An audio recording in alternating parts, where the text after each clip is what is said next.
Tasse più alte in Veneto per gli esercizi pubblici che ospitano le slot machine. Il disegno di legge della Giunta regionale prevede una maggiorazione dell'IRAP dello 0,92% per bar e tabaccherie, oltre al divieto di pubblicizzare le vincite in vetrina. Un'idea che non piace alle associazioni di categoria. Non è la soluzione, ma è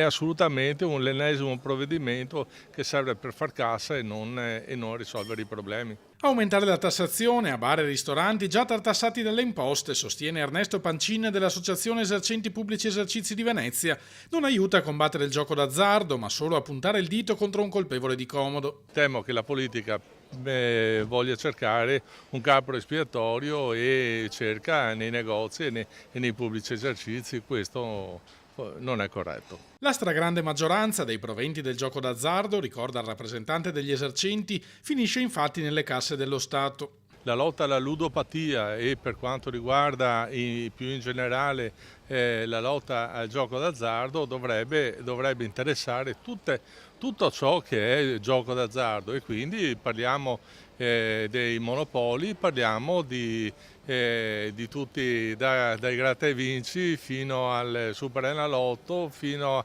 alle lotterie di ogni 10 minuti e quant'altro. Da un lato i monopoli continuano a incassare miliardi vendendo questi giochi, argomenta Pancin, dall'altro si tassano i privati in nome del presunto contrasto al gioco d'azzardo. Per quel che riguarda il settore dei pubblici esercizi abbiamo già dato e siamo già regolamentati in termini di orari e in termini di funzionalità, quindi francamente non saprei cosa potremmo dare ancora.